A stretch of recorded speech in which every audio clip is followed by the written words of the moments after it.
These stories both happened to me over the past few years.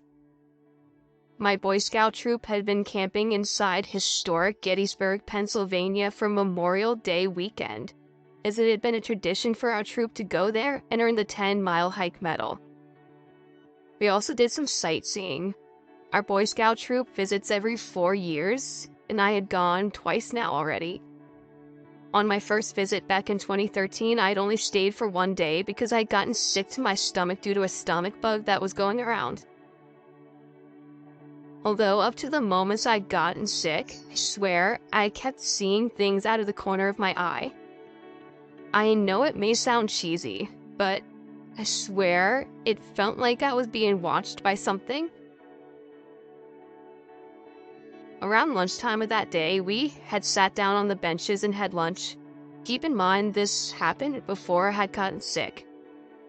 I was sitting by myself because I had only joined the troop about 4 months before we had gone to Gettysburg, so I still didn't have many friends yet. As I was eating, I saw something quickly duck behind a bush in the tree line. No, I know that couldn't have been a person because there was lots of poison ivy in the woods. Our scoutmaster had specifically instructed us not to go near the woods to avoid touching the plants. But when I saw something quickly tuck its head into the bushes, the second I looked over at it, I had felt an eerie feeling of dread for a while. We went to the visitor center of the park, and we also went into the gift shop. At this point, I was feeling terrible and just decided to sit down. Feeling got worse until I had quickly run outside to throw up into a trash can on the sidewalk. My scoutmaster asked if I wanted to go back to the camp, so I agreed and went to my tent. At this point, it was around 3 o'clock or so. I called for a ride home, but my family lives almost 2 hours from Gettysburg, so they weren't exactly going to be getting me immediately. In this time, I decided to go to sleep to wait for them. When I woke up, my parents had showed up, and they just told me to rest in the car. I got into the car and went on my way home. But before we left Gettysburg, as we went down the battlefield, I saw a mist form in a certain patch of the window, right near where I had been resting my head. Then that was it for my first Gettysburg visit. Now, fast forward 4 years to 2017. I was 16 at the time and I was planning on just trying not to get sick and enjoying the weekend. I didn't get sick this time, so I was able to see all of the historical sites for the first time, but something unusual happened to some of my troop members one night. So we decided it was a good idea to walk the battlefield at night just to see what it was like. I had agreed and went with 5 other members of the troop. But by the time we walked from our campsite to the entrance of the battlefield, 2 of the guys decided to turn around because they were afraid of the park at night. So they headed back, just leaving the 3 of us. We walked onto the battlefield but only got about 50 yards in before we saw a huge rock get thrown from the road. This rock had to have been 40-50 pounds. So I can't explain it showing up like that other than someone from our troop throwing it.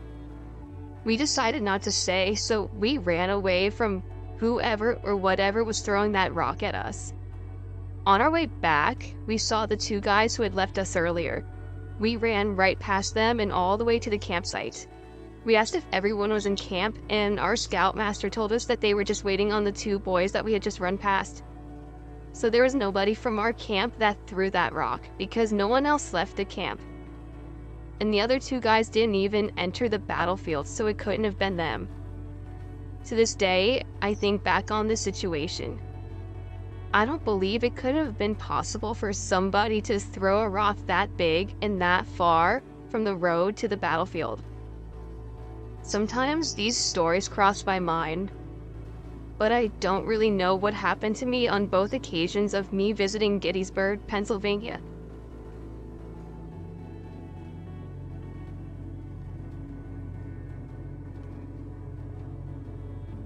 I'm a male, and when this happened, I was around 16 in the early 1980s. A friend and I hooked up with 2 girls our age in Queens, New York. Never seen these girls before. We all got along, drinking buds and smoking weed. These were the post-hippie days, so everyone was partying at an early age. We wanted a private spot and decided to go on to the crematory, which was nearby. So we off went by, passing off these gravestones, looking for a grassy spot to lie down, and found one. The spot we chose was right next to a crematory. It was surrounded by grass and was the only somewhat pleasant area in the whole cemetery. I would assume because there was sun and grass, and a perfect spot to mess around nonetheless. My friend went all the way around the wall of the crematory to be alone with his new kind of girlfriend thing, and to give us some privacy. We started making out, etc. Then it hit me. I smelled smoke, so I looked up and noticed the chimney was stacking with smoke. I suddenly realized, holy shit, they're actually burning bodies right now. I didn't even know this place was being used anymore. It was cool and creepy at the same time. Being a teenager and not caring really, because we were in the moment, so we started kissing again. About 10 minutes later, I heard yelling. It was my friends. We heard commotion, but couldn't hear what they were saying. Then, like a bat out of hell, my friend ran past me screaming, "Run!" A guy is chasing us. This girl wasn't with him. So I did the same. Then I heard a guy behind me screaming, "I'm going to kill you, you little shits." That's when I knew he wasn't kidding. I was so fast and ran away so goddamn fast until his voice got faded. And only thing I could think of was that this guy must be running the crematory. Unfortunately, I never saw those two girls again. I don't even know who they were to begin with. I just hope it wasn't them in the smoke on later that day. I'm sure I would have heard something on the news though. A shout out to those girls if you're watching this video right now. Just want to say sorry for leaving you in the dust.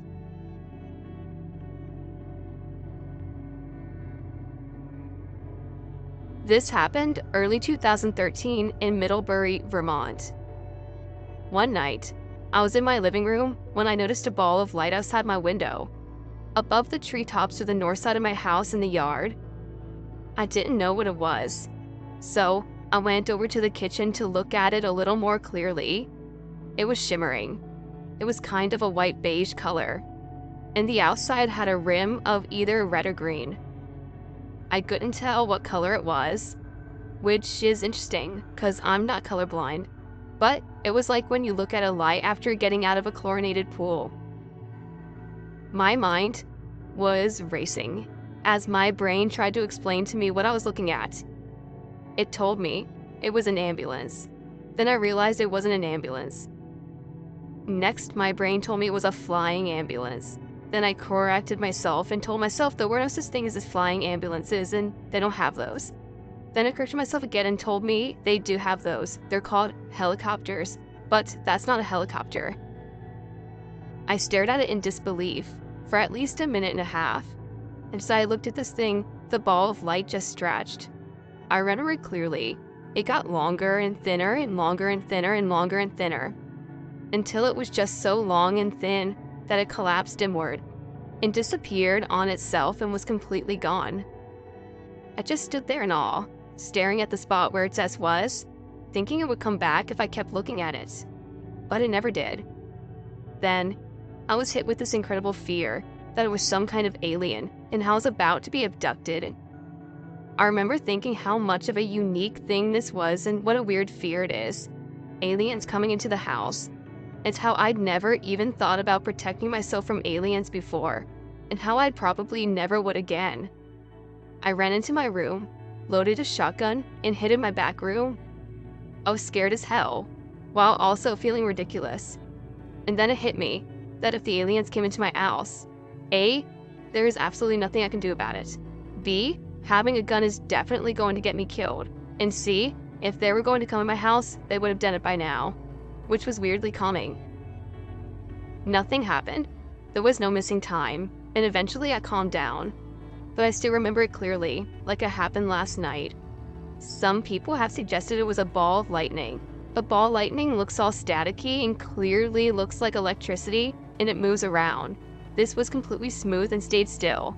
I have no idea what it was.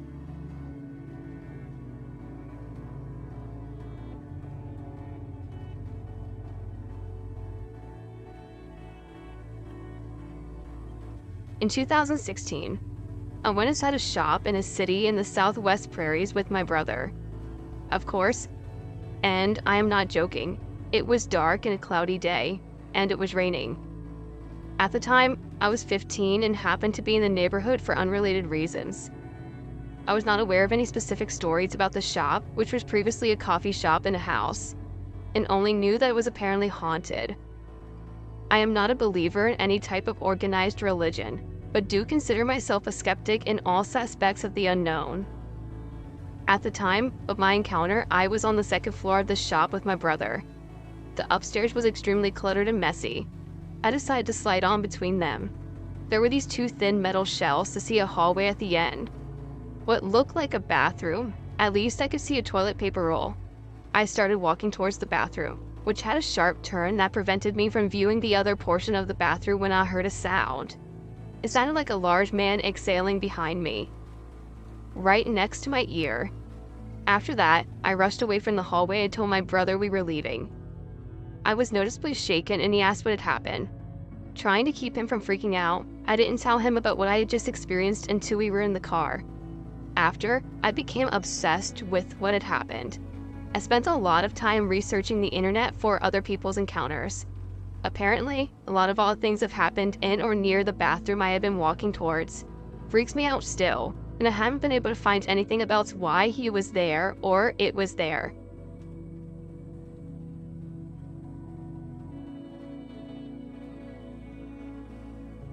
The paranormal is a part of everyone's life, but not everyone notices it. My first encounter was around 18 years ago when I was 10. It was Christmas morning when I lost my father. It was a devastating point for all of us. Since then, I don't want to celebrate Christmas. Anyway, let's get to the point. The day after the funeral, I was sitting in my room. I was bummed. I didn't want to accept the truth of what happened. I heard my father's voice calling my name. Not once, not twice, but 3 times. I couldn't believe my ears. I raced out of my room to the kitchen. My eyes were starting to water because I didn't see him. I started to cry and head back into my room. Then I realized that it was a very bright winter's day. I mean, it was freaking December 26th. And then I saw him. My dad was standing before me, smiling, surrounded by light. I stared at him for what seemed to be hours. Then suddenly, light started to flicker, and I heard him talk directly to me. He said, "I'm sorry. Be good. I have to go now. Goodbye." And then he disappeared with the light. That was my last memory of him. The next experience was 4 years ago, when I was in my neighbor's house. My neighbor, let's call him Z, lived with her father, let's call him A, who by the way was a creepy guy. However, Z was gifted. She could see the future through cards. I was stunned when she told me that she knew things about me that I never told anybody. I went there oftentimes, but every time I took even the slightest look at A, my head started to hurt like hell. When I shared that to Z, she told me that she thought I was sensitive. Every time when I get a headache, I was in a way of cleansing the negative energy. It didn't make much sense to me at first. I shook it off because that couldn't be true. After the seance, the cards, she told me that I have a big hole in my heart, a hole of pain and sorrow. She started to cry and told me that soon, very soon I would lose someone very dear to me, and I needed to be strong. After that, I stopped going there for a week, and later she died, leaving behind her awful father. I know it's a terrible thing to say, but he was evil. I can't explain how I know. I just know.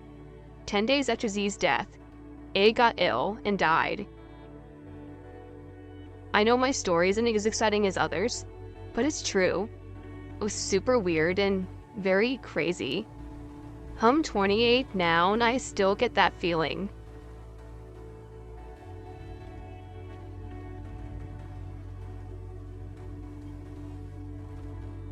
First off, sorry for my English. It's not my mother language. Now to the story. I'm 19 years old. My younger sister's 13. We always wanted to try the Ouija board after we read all these stories and watched movies. We didn't really believe that someone or something could communicate with us through the board. We tried it a few times, and every time someone tried to talk to us, we made our own Ouija board out of cardboard, tinted our windows, lighted candles, and started our session. We put our hands on the glass and asked if someone was there. The glass started to move slowly. We both looked up at each other and started to ask if we did it. We even picked up our hands a few times to make sure it was not us. So, the glass went on the yes. I started asking questions and it answered. It said that it was a guy, and it's a bad ghost who wants to hurt us. Then the glass moved on the letters and started writing H-A, H-A. I was surprised and asked if he's making fun of us. He answered, yes. Then he started to spell words like, I need help.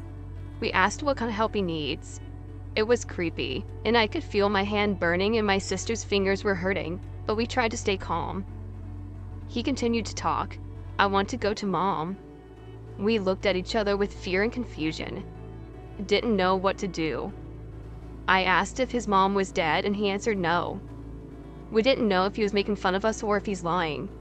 Why would he say that he is a bad ghost if he needed help? We decided to end the game. But when he wanted to end it, he kept moving the glass to no. We ended it anyway with a weird feeling and headache. Now, the next day, when we almost forgot about that, we watched TV, when suddenly we heard a loud growl from down the hall. It was scary and we checked the whole house, but no one was there. When we got back to our room, we heard it again, but now it was longer and continued with voices. It was so scary, like thousands of people were talking and yelling. After this experience, we burned our Ouija board and we'll never try it again.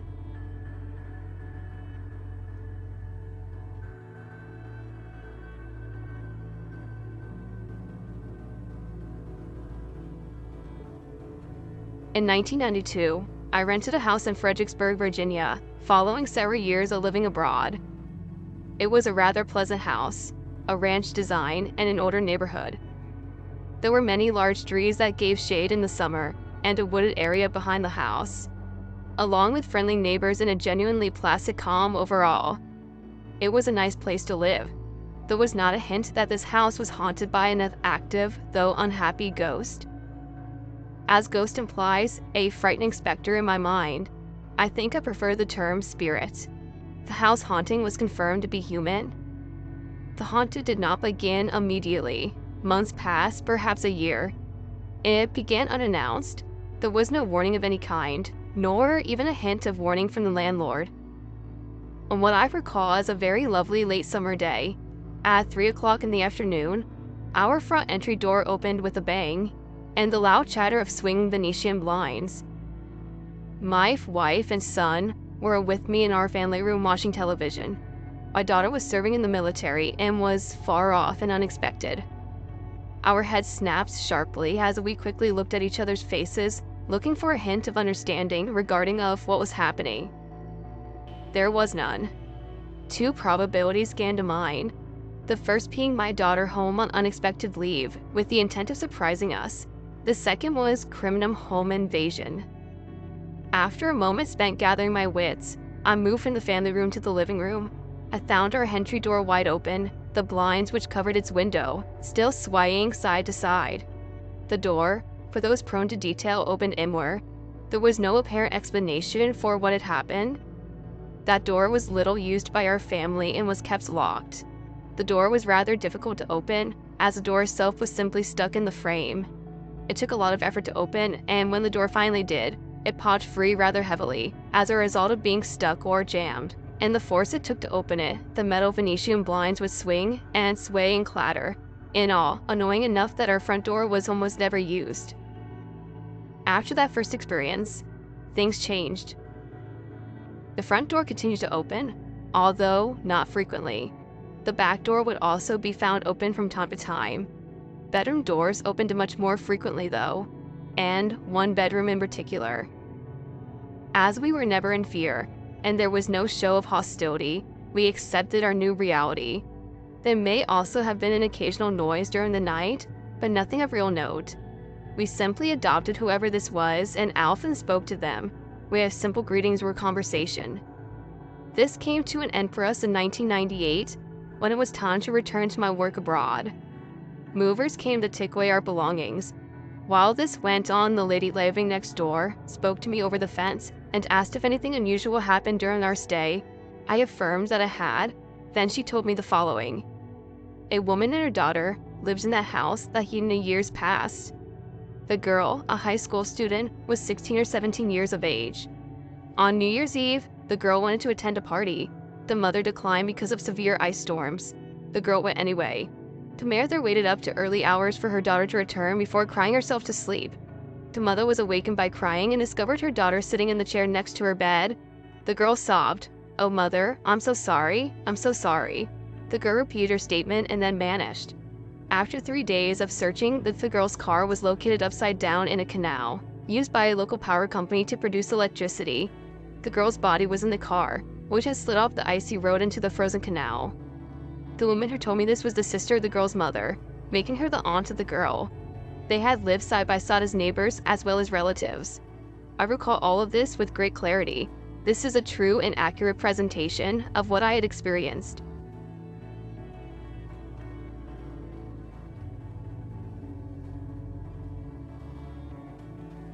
My husband and I moved into an old carriage house that used to be an old servant's quarters to the mansion next door. We had both heard the rumors and stories that the place was haunted, but never paid them much attention. I guess I should give you a brief history of the two properties. Once upon a time, the mansion and the carriage house took up a whole city block. Now, they belong to two different owners and are now two separate properties. Back when the house was built, the top floor was nothing but a giant hay loft. The main floor housed the hired house.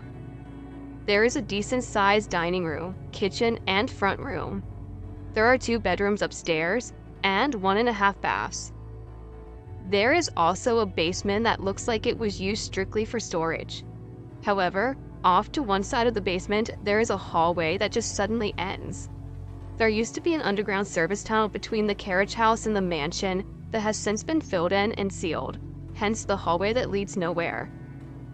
Much has been said about the goings-ons between these two places, none of which I can actually confirm. Now, back to my story. In recent years, the giant loft above the residence has been converted into a large 3-bedroom apartment. My husband and I have moved into the top floor, and my younger brother, his wife, and kids moved into the main floor. It was the perfect arrangement, or so we thought. For the first few months, things were awesome. It wasn't until our 3rd month living there that we started experiencing paranormal activity. It started with little things around the house disappearing and then showing back up a few days later in the same spot they were left. Soon after, we started hearing disembodied voices, doors opening and closing on their own, and footsteps in the attic. One night, my husband and I were lying in bed watching television when we could clearly hear somebody walking across the floor in the attic above our heads. I decided to go check it out, so I got out of bed, grabbed a flashlight, and made my way down the hallway to drop down the attic. As I pulled the string and unfolded the stairs, the footsteps stopped.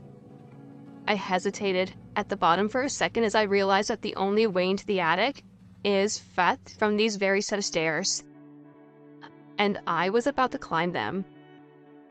Cold chills run up and down my spine as I cautiously started to climb. With just my head and shoulders in the attic so far, I scanned the attic with my flashlight, but I saw nothing. I decided to continue up into the attic. I made my way over to the light bulb and pulled the chain. There was nothing out of place and nobody there. Feeling relieved and a bit silly, I was going to chalk it up to just hearing things. That is when I noticed the footprints in the dust. They were child-sized and appeared to be made by bare feet. A child's giggle came from the back of the attic where we had stored all of our Christmas decorations. It sounded like a little girl around the age of 5 or 6. "Come find me?" the voice called. That was it for me. I was out of the attic so fast that I scraped the back of my calves, legs, and upper back sliding down the wooden steps. Needless to say, I cleansed the apartment and everything calmed down for a while. What I didn't realize was that whatever had left my place had settled in my brother's place downstairs. Several weeks had gone by with no activity until my mother-in-law came to visit. My husband and I were sound asleep when his mother comes barreling through the bedroom door in tears and hysterical. She keeps saying that there was a little girl out there, but she couldn't see her. Not wanting to scare her further, I did not tell her about my experience. I told her it was probably one of my brother's kids watching television below us, and they probably had it up too loud. The next morning, I visited my brother and his wife and asked them if they had been experiencing anything unusual. They admitted that they had, and two of their kids had seen and heard a little girl. My brother also told me that there seemed to be an ominous presence in the basement, so they avoided it like the plague. It was almost a month or so later that my brother and his family moved out, claiming that they had had enough. Taking advantage of having access to the entire building at that point, I cleaned the place up from top to bottom. That was 4 years ago, and since then, we have only had a handful of experiences, and it's just been with voices.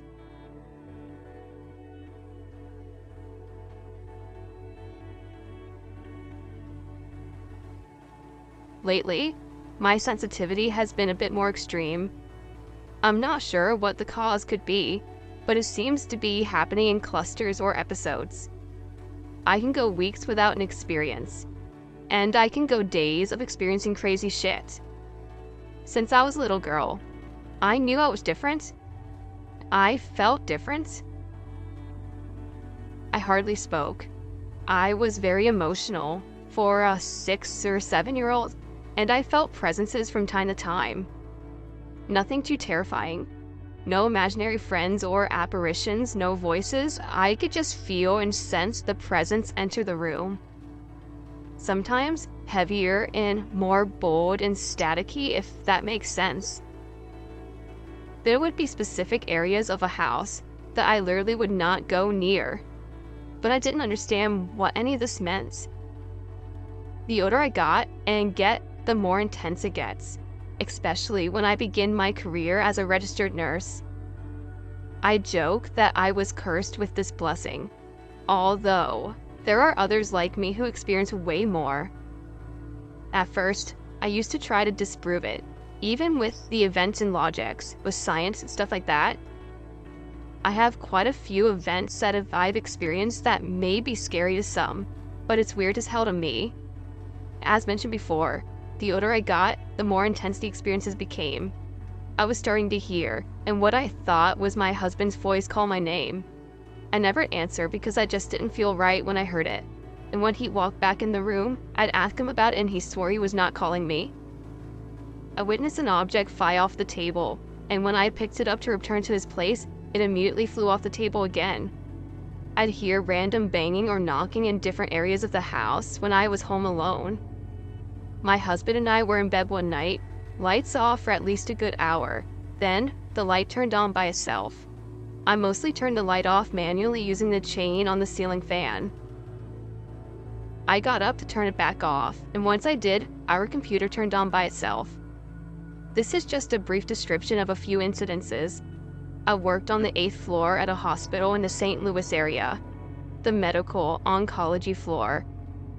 We took care of adult patients with cancer and stuff like that. Patients that had medically treatable diagnoses like dehydration or pneumonia or stuff like that would go into hospice. We kept them as comfortable as possible until they took their last breath. We did not take care of children, because we were not a pediatric floor. Anyways, our floor was known as the floor to have a bowl of assorted candy at both nurses' stations, and anyone was welcome to it. Visitors, doctors, even the hospital chaplain. And not the boring peppermint candies either, a variety of good stuff. There was one unit, a secretary, that was mostly involuntarily in charge of keeping the bowls full. Often paying for the bowls weren't really refilled, and if they were, there was only a few pieces of the boring peppermint candies. This went on for weeks, not really sure why no one kept it going while the secretary unit was out. I was walking down the hall towards the elevators away from the patient rooms to head down to the cafeteria Now, this is going to sound crazy and not to make much sense, but I know what I heard. Behind me, I heard a little girl whisper, "Where's the candy?" Although it was a whisper, it was loud enough for me to turn around. There was no one behind me, and the closest person in front of me when I turned back around was an adult man at least 30 feet in front of me, walking in the same direction that I was. It was clear as day. It sounded as if a little girl was right next to me, seriously asking me about the candy. I'm not sure why though. I thought it's not like she could eat it.